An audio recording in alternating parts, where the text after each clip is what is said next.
Cool. Hi, everyone. I'm so happy to be here and have you all here with me. Let's talk about some strategic skills for product leaders. I'm Lisa or Lisa Mo. I've been working in product for almost 10 years now in all kinds of different roles, and now I'm a product coach. And yeah, that's just a bit about me. Let's get started.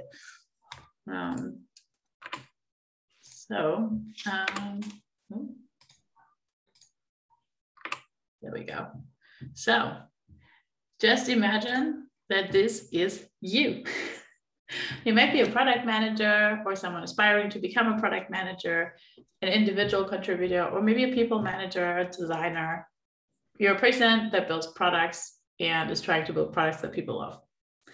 And while you do that, I want to remind you that nobody is an island and we can't do this alone.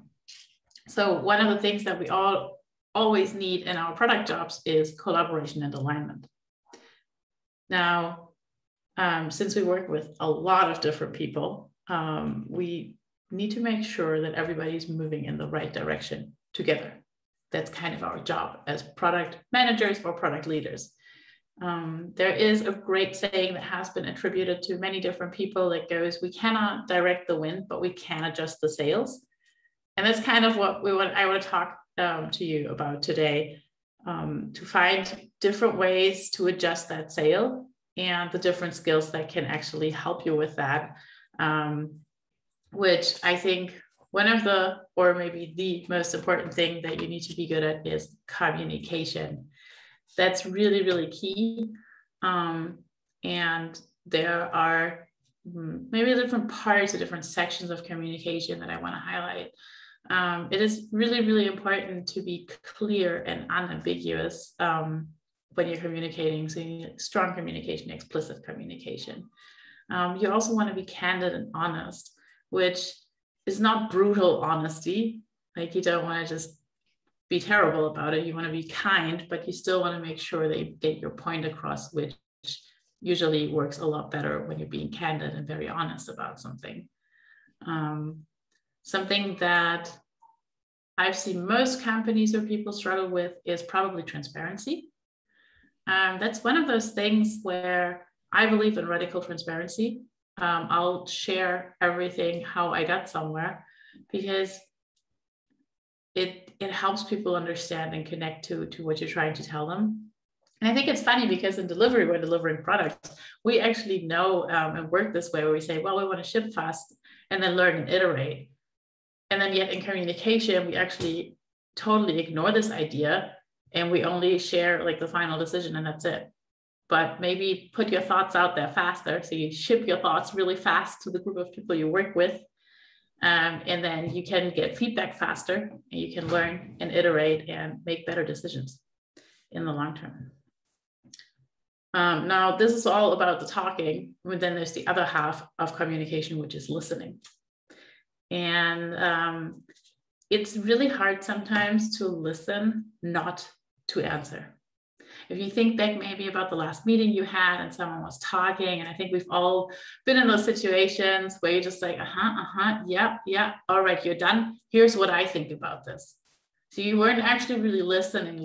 You just waited until you could jump in and answer something or give your side of things. So I want to invite you to be curious and open and to listen to understand. Ask someone questions and just really get in there and understand what they're trying to say. Okay, so now we know how to communicate, in which ways, but we also need to think about what we actually want to communicate so that we can actually create that collaboration and alignment that I had talked about. And there are basically two parts to this. And the first one is purpose and direction. It is very important to have a clear vision and to give people context. You know, you explain the big picture, the why behind things. A really great way to do that is through storytelling, and that can really rally people around a common mission. And Marty Kagan, who I'm sure you've heard of Marty Kagan. He's probably one of the best known product people out there. he keeps talking about missionaries versus mercenaries. And I absolutely agree with him that people who rally behind a mission and who are really there for a purpose will outperform people who are just there for hire for the money, basically, at any given day. So that's why you need to let people know why they are doing things. Setting goals is also super important because you want to have the right level of objectives, because that will help you to narrow down the playing field, and teams will not be paralyzed and can actually act. It's very, very interesting. You kind of need constraints to be more creative. So a lot of the time we usually have time constraints, for example, like that's probably one that we've all been in, but sometimes you're also constrained by something technical or by like, this is the focus that we're doing, like that we're having right now, because this is our goal. Could be OKRs, it can be any other framework. It doesn't really matter as long as you kind of have guardrails to the side so that you're not overwhelmed with all the possibilities and you, again, know what direction you want to go in. And then if you have a good strategy, it will actually help you understand how to get to some ambitious big goal, how to reach your vision that you're walking towards. So that's why strategy is also important. It's not necessarily just a plan, but it's kind of like, like the idea, the milestones of how to get to that big vision that you share with everyone on your team. Now, it depends on your level. So if you are, I would say like a junior intermediate product manager, you usually don't create those super high level artifacts. But as you get more experience and to higher levels, like being a senior product manager sometimes, or head of product lead, you also create the vision and the mission and those things. And no matter if you create them or not, what you really, really have to do is evangelize them. Now that really just means to talk about them over and over and over and over again. And I always like to say, if you do not feel like a broken record when you're talking about these types of things, you're not communicating it enough. So you just want to repeat, because for you, all of these things are the things that you work with every day.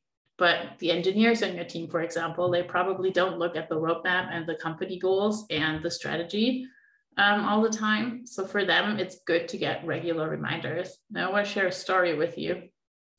I had a person switch from a different team into my team at one of my jobs. And when they first started, we sat down and went through the whole roadmap and like the product vision for the product that this team was working on. And we looked at all of those things where they were documented as well, and explained everything. And we had like a bit of a Q&A session. And so I felt like, yeah, this person now absolutely completely knows what's up. And I think it must have been like a month or two later, we did feedback, 360 feedback. And in their feedback for me, they wrote down that they really like an understanding of the big picture sometimes, and they're not really like sure if they know the roadmap well enough. And I thought, wait, but I had just told you, like it was maybe 6 weeks ago. I showed you the roadmap and all the strategy documents that I had written and everything. And how do you not know that? But yeah, for that person, they looked at it once and then they forgot about it, because like for 6 weeks, I did not repeat important parts of the roadmap, apparently. So that was definitely a big learning point for me. So repeat, and then say it a few more times. A friend of mine always says, if your team starts quoting you and making fun of you when you say things like the vision, that's when you know you've done it enough. So maybe that also works. All right, so that was purpose and direction, goals, vision, mission, all those big things. And then on the other side, we have norms and values. So these really help us to understand how we want to work together and clearly communicate across the team so that we can also get better at it and make sure that we have our rules in place for us to make life easy at the end of the day. I want to do like a very quick little detour about Tuckman's 4 or 5 stages of group development. I think it was 1969 or something when he wrote about that. When people come together into groups, there are certain steps in which a group develops and starts to like be close within that group. So the first one is forming, where the people come together. Everyone's usually on their best behavior, but everyone's also very independent and focused only on themselves. So now people got together, and then the next part that happens is called storming, because the group is kind of starting to sort itself out. So there is, you want to build trust within the group, but there's also usually a lot of chaos, maybe some conflict even. And so it can be, generally a bit of a chaotic moment in the process of group development. The next part is norming. This is where there starts to become like there's an awareness of the competition and the shared goal. Conflict gets resolved and creates a spirit of cooperation. There's a bit of a danger there. Like you don't want to prevent conflict, but you do want to resolve it when it happens. And once you've done those things, then this group can get to the stage of performing, where they're competent, they're autonomous, everything is clear to everybody, and this usually leads to unexpectedly high levels of success. Sometimes teams don't get to that part because storming and norming kind of go a bit around in circles, and you get stuck there. And this is a part where you can really help by coordinating this, coaching the people on your team, empowering them and supporting them. And it's really, really good to just make all the norms, values, common and individual goals that do kind of need to work together, but all of those, just make them very, very explicit so that people are aware. And personally, for this, I like to run a workshop called the Team Canvas. Some smart people came up with this wonderful canvas that has all these sections that you need to really make all of these things clear and explicit and give you something to talk about. I'll share the slides later, and there is actually a link to the Team Canvas in there, so you can check it out for yourself.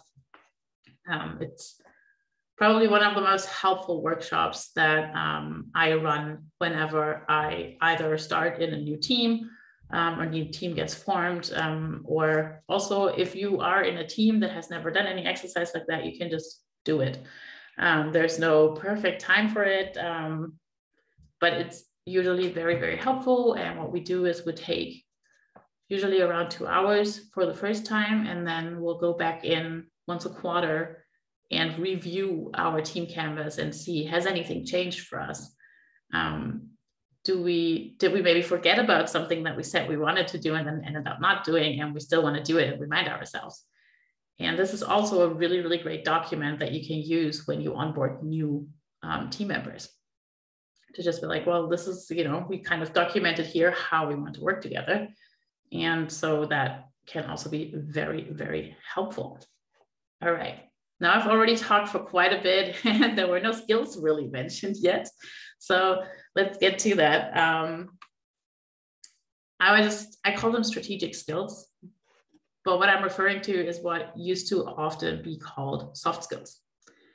Now, if you hear soft skills, they sound kind of like weak and not that important and like nice to haves, but I personally believe that those are the ones that you really, really need, because your hard skills, or tactical skills, as I like to call them, are the ones that you can usually fairly easily learn, while the strategic ones, or your human skills, are the ones that are a bit harder to learn, and you really need to train them and be purposeful about it.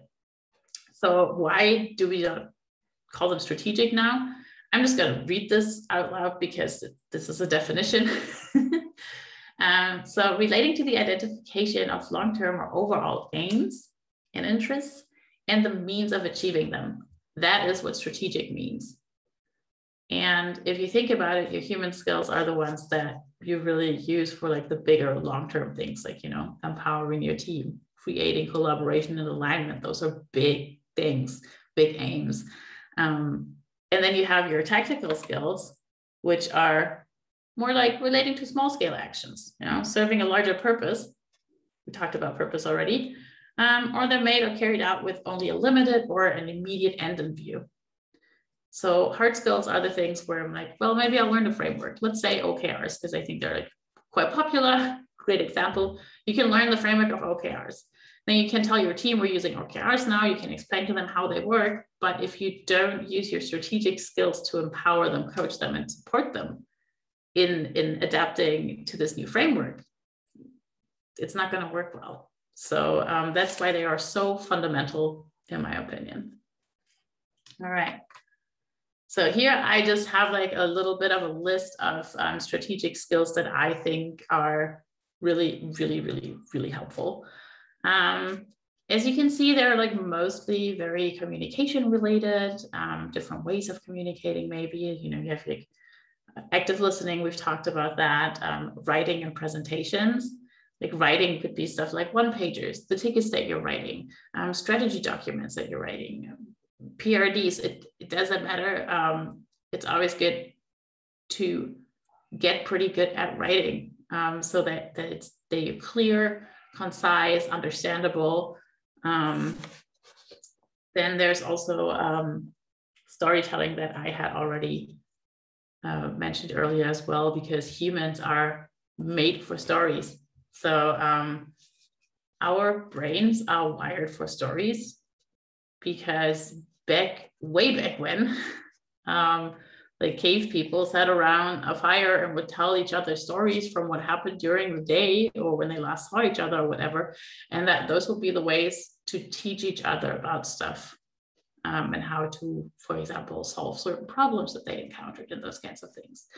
And so it is very much, yeah, in our DNA to get fascinated by stories and to listen to them and to remember them better. So if I give you a bunch of numbers, you'll be like, oh, interesting numbers, but you won't remember them. But if I use my numbers as the details in a story, you're much more likely to actually remember them. There's also visual communication, like drawing. And I don't mean like art or anything. It's more like, you know, you can draw some flow charts. You can go on a whiteboard, do some wireframes, and use that as an aid to communicate something more clearly.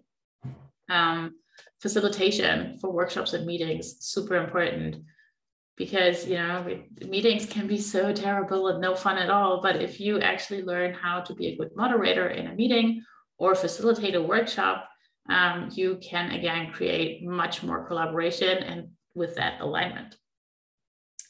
Giving feedback.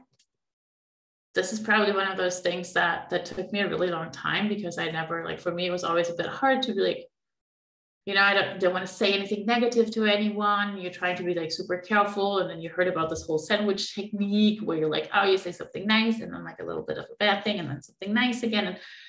And giving feedback is really hard. And that's okay. It's okay to struggle with that. But I also dare you all to maybe start practicing that a little bit more. Give positive feedback whenever you see something that you like. It's a really great way to practice giving feedback. It's a great way to get into the habit of giving feedback straight away. And it's fun. Because if you tell someone they did something well, like, oh, you were running this retro and like you were really well prepared and I really appreciate it, but I just wanted to let you know. It can be that small. But if you get into the habit, then it also gets easier, because you can then maybe tell someone like, oh, you know what, this was like the third meeting that you were late to.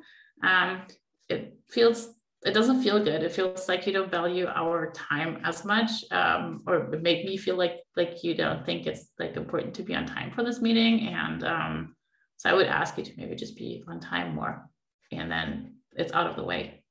You don't have to like, muster up the courage to like go and talk to that person, but you can actually give feedback all the time. Coaching is kind of similar. It's just asking a lot of good questions and those kinds of things.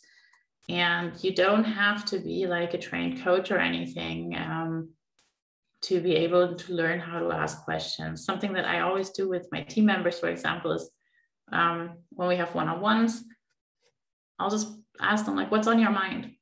Because that question already is a bit better than just saying, how are you? Which is also, it works. But when you ask people, how are you? They often tend to just say, yeah, good, thank you. And then wait for you to ask something else maybe. But if you ask them what's on your mind, you usually get like the things that are on their mind that are important to them right now in this moment, or they keep them preoccupied. And you can just ask them a bunch of questions about it and help them through it, for example. Yeah, so these are, in my opinion, the most important strategic skills. I want to now also say there, I feel like you do need a bit of a certain mindset to be successful. And it's nothing that you have to like already have. It is something that you can also kind of aspire to and work on and work towards. But here is kind of what I see as like a product manager's mindset.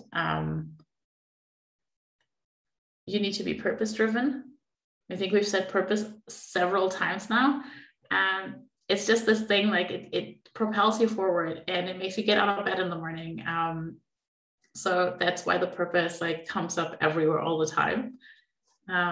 Being humble, because if we're really real with ourselves as product people, we really wouldn't be anything without our teams. Like a developer can probably still program something, a designer can still design something. We're all better together, but as a product manager, you're really stuck if you don't have a team around you. And I don't remember who it was, but someone said, like, if something you do is very successful, you give credit to the team because it was teamwork. But if something doesn't go well, you should be the person to be held accountable and take the responsibility, and then with your team together, learn from the experience. Being inclusive is also super important. I think generally, and in product or as product managers, we have a bit of a unique position where we can probably do even a bit more about being inclusive. We often have a little bit of say when it comes to hiring, even though people don't report to us, but we work with them. But also we can be inclusive in the way that we where and when certain roles of people from our teams are included. So I like running workshops. I like running ideations. I'm not the type of person that will just sit down and be like, well, here's 5 ideas that I had and they are all amazing. I have fun building those. But I'll sit down with the whole team, and it's super important to me to have QA people in there because they often have this amazing sense for detail that I personally lack. I don't have that. And they'll be like, well, did you think of this and that edge case? And I'm like, yeah, that's why you're here. I love this. Same with designers, same with developers. Being passionate and curious. We've also talked about curiosity. I want to say I don't think I've ever met a non-passionate product person. I guess the ones that are not passionate will just also not go to meetups and stuff like that. But I feel like with product people, we usually get a lot of very passionate people. And being flexible, I like to quote Jeff Bezos here. Think of him what you will, but I think he was very much right when he said, be stubborn on vision and flexible on the details. This is kind of how we should do our jobs as well. So overall, I would say product management is actually a people position. Even though you might not be a line manager and have people report to you, you're still in a way a people manager and a leader. And that's why I also think it's super important to have a high EQ, high emotional intelligence.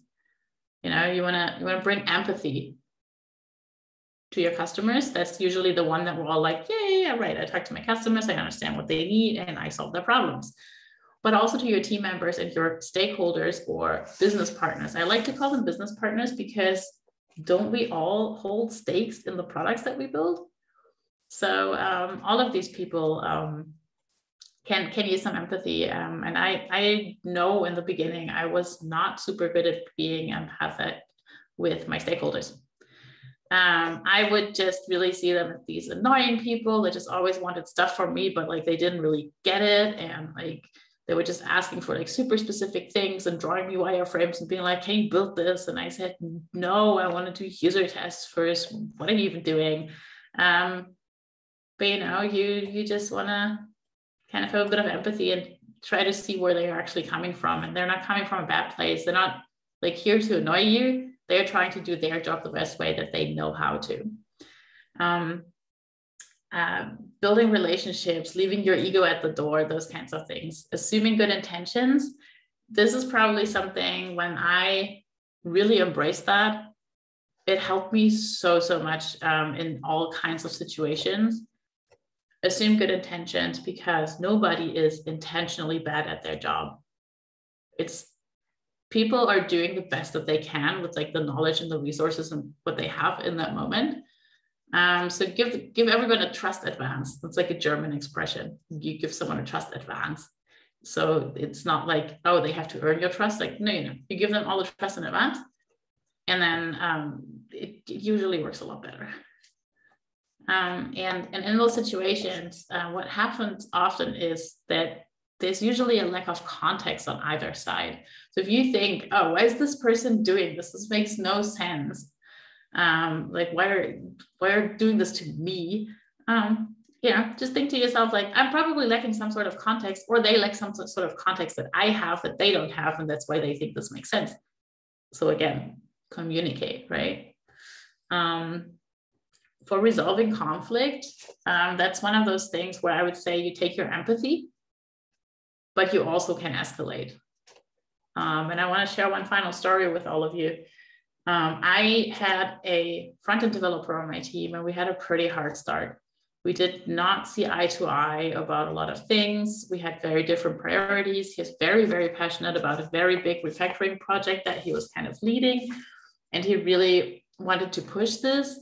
And I was building a new product, and I said, I don't care about refactoring the old product right now. I'm building a new product, and we need to be kind of fast about it and ship it, because we want to put it in the market and see if this MVP even works. And if it's hacky and like not a good solution, that's totally okay, because, it's an MVP. We just want to try it out. We'll throw it all away and make it nice later. But because he had some like bad experiences with like not getting time to refactor things, he tried to build everything perfectly, and we would like get into arguments about these things. And we both made a lot of assumptions also about what our behaviors meant. And I tried talking to him, and it didn't really work out. And I got really frustrated, and I was really like, I don't know what to do anymore. Like, I tried empathy. Like, I get that refactoring is important and I always make time for it, but like, this is getting ridiculous. So I actually went to the front-end team lead and the head of engineering. And I said, listen, I'm stuck here on my own. I don't really know what to do. I've never been in such a situation. I've tried the things that I know how to do. They didn't work. I need some help. Can you give me some guidance on what to do? And then they did that. And they asked me to give him like very clear and good, like easy to understand written feedback about the things that were kind of hard for me when working with him. And I did that, and he did the same for me. And we were both kind of like, oh, that was already kind of eye-opening, a few of the things that were in there. And then we said, all right, let's book a 30-minute time slot. Let's try this whole talking thing again. But now we both have like in written form feedback for each other. So that might help us maybe to resolve things. And those 30 minutes turned into 2 hours with us just talking about Dungeons and Dragons at the end, and laughing and solving our main blockers, and actually starting a relationship with a healthy communication. And after that, we worked together so well, like so much better. So yeah, sometimes it's also okay to escalate conflict, because it can actually help in the end by getting some guidance on that. So these are strategic skills. Lisa, sorry for interrupting. So at the end, at the end, did he do refactoring or you started MVP? We did both. We found a way to make time for refactoring things, but also him understanding that because like this was an MVP, where we're not actually doing everything super nice, but we would kind of, one of the things that we just did was writing placeholder tickets for the refactoring for later, or for like, and making sure it's like well documented in the code and those kinds of things so that it would be easier for him later. So we kind of found a bit of middle ground there that worked out in the end. Nice, nice. All right, yeah, so this is pretty much it. I just want to say at the end of the day, it's not either or when it comes to strategic or tactical skills. You know, you need both to succeed. But the success of your team really depends on how much you empower them. And this whole empowerment actually works really well through using your strategic skills and also having fun with your team. I think this is something we sometimes forget because like this is a very serious talk. And yeah, have fun with your team, do things that make you grow closer as people, especially you're probably all still remote. I do icebreakers with my team in every single meeting. And one of our favorites for a while was like favorite movie or favorite TV show or whatever, but use emojis only. So yeah, that's definitely great fun. And so that's also just, yeah, team building and bonding, also great skill. Thank you.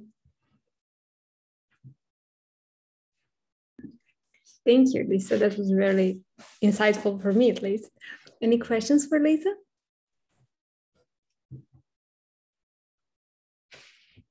No comments, maybe something. Lisa, okay, let me turn on our video. I really like your presentation and the most of all the real examples from your experience. So could you give us some more examples from your side? What helped you to improve your strategic and product skills? Yeah, yeah, absolutely. I'm interested in like real examples, like you gave one with the front-end developer. Yeah, no, absolutely. So I don't think I've ever met anyone who had zero of those skills, but sometimes we're better at some of them than others.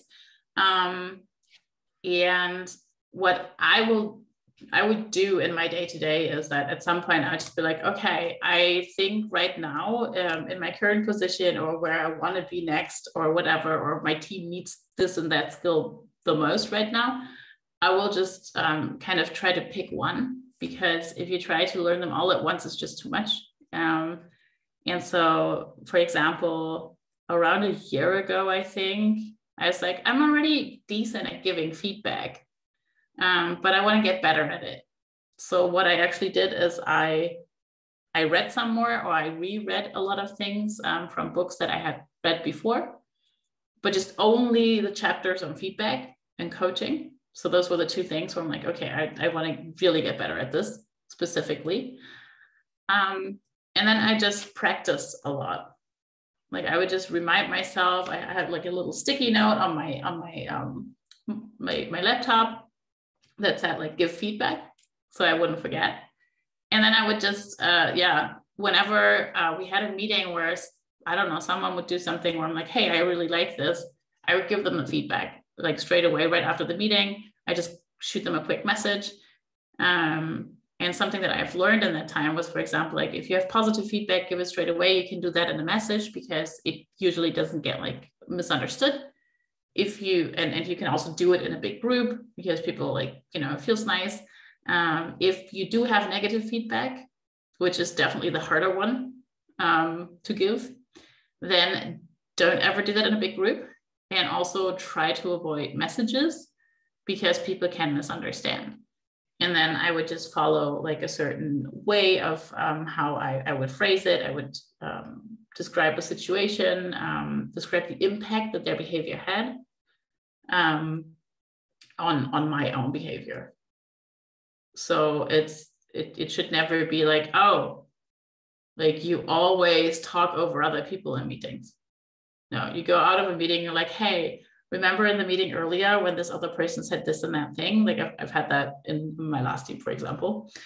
You know, you weren't really listening at all. And then you interrupted them. And it happened 3 times alone in this meeting that we were just in. I don't know what has you preoccupied. Maybe you feel comfortable sharing with me, but I think we need to be a bit more mindful, because if you interrupt people, they feel usually like you don't really value their opinion or don't respect them. And this might lead to conflict that I don't think is actually there. So maybe help me help you. How can I support you? What's happening? And that ended up being a good conversation. And the person said, oh, yeah, you're actually right. I'm really stressed out right now. And that's why I only think about like the things that I need to get out, and then I don't listen and I just say it. And I'm like, yeah, it's not so great. Let's try to do it differently. And then we worked on it, and we kind of also worked on the whole, like, why is this person so extra stressed out at the moment? And we're able to kind of dissolve that as well. And that's kind of what I do with everything. I also, for coaching, for example, when I first started coaching people, I just had like people that I had met at like meetups and stuff that had asked me to like get coffee or something, and had a few questions for me.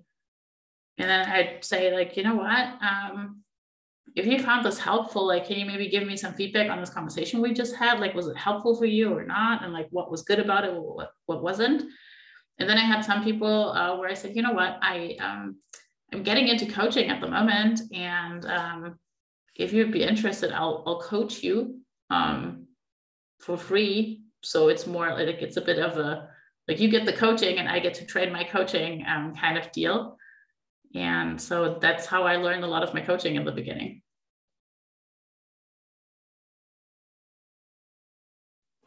Thank you. Any more questions, guys? Any other questions, comments, something? I also have this. If you don't want to say anything on camera, you can also go to menti.com and just kind of give 3 words about the talk.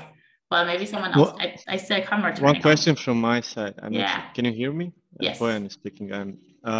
So I really like your presentation and adding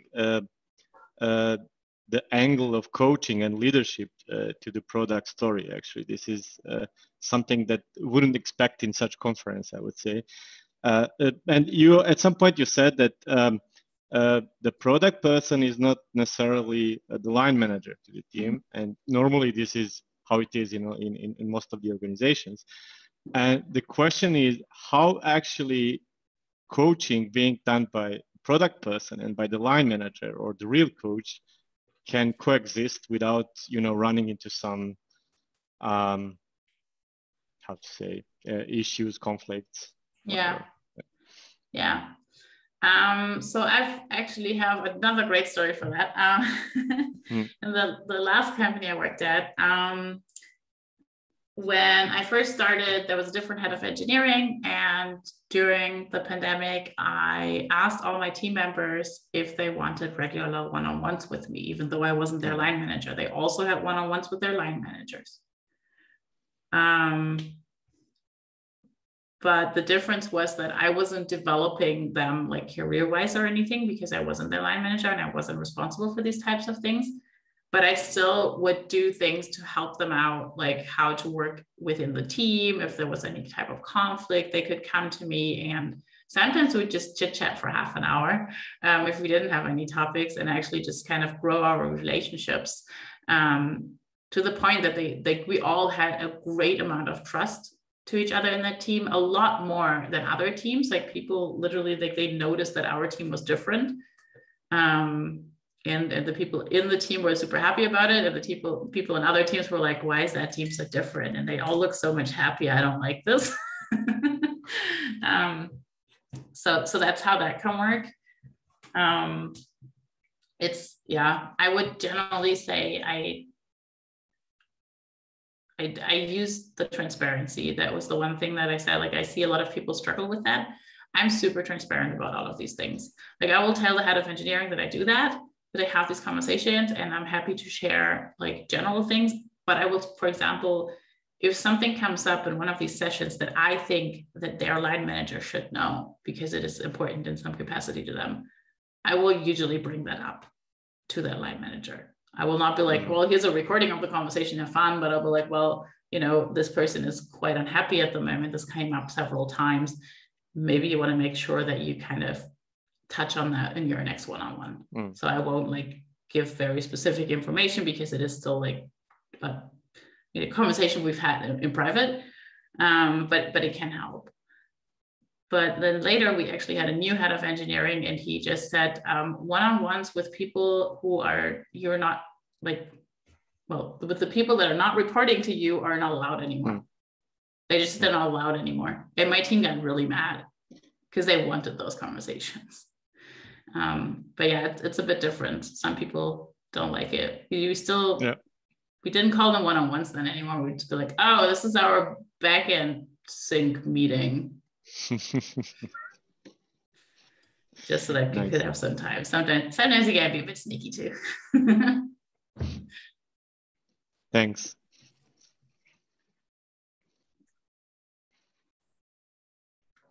Anyone else? Any questions or comments?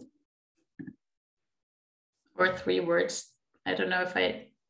Yes, for that one, I'm not quite sure. Does it work this way? Have anyone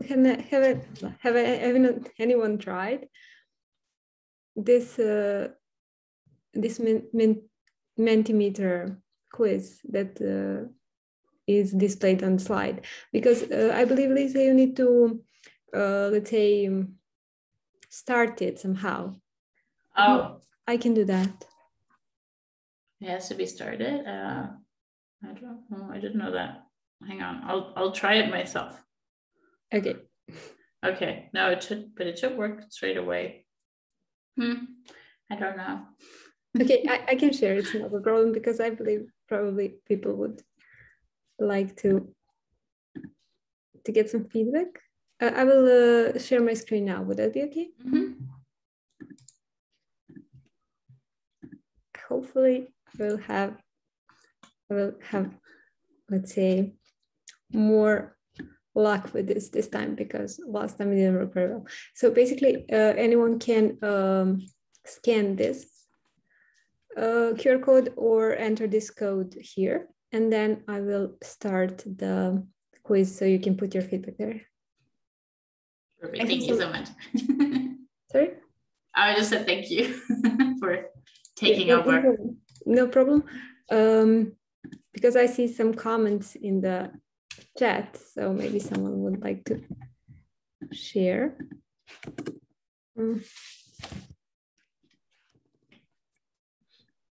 It works a little bit odd for me. Okay.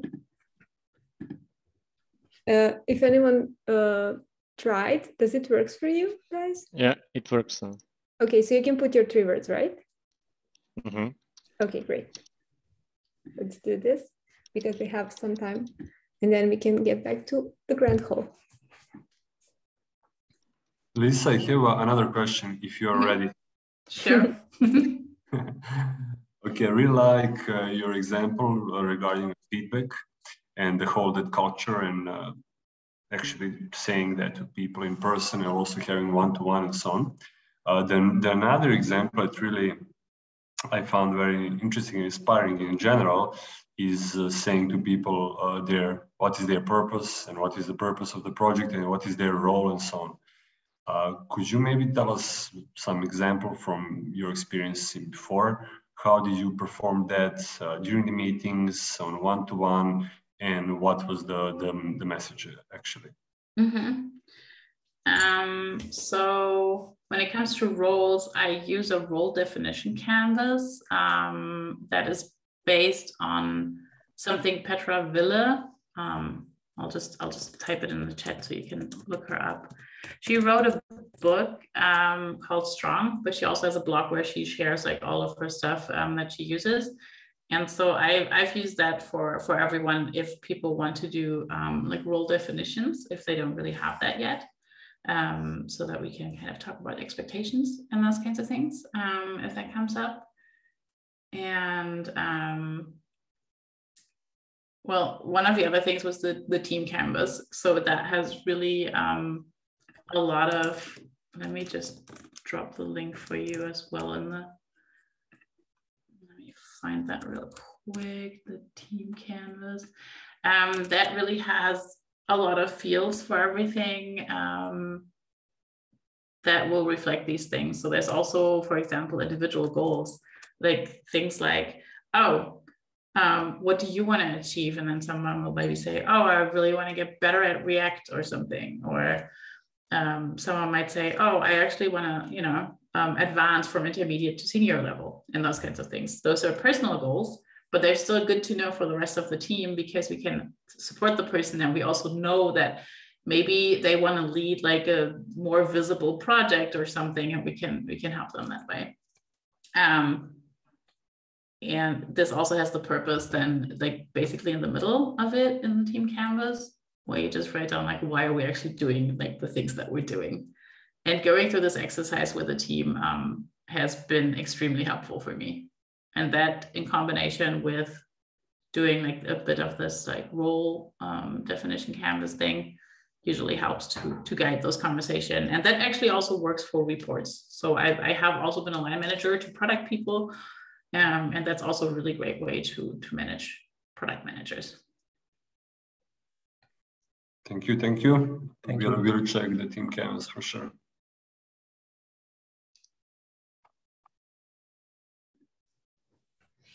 Great. Lisa, thank you very much. We are basically at the end of our time, so we will probably be automatically move to Grand Hall, and then we can have a quick chat during the pause and then the next presentation.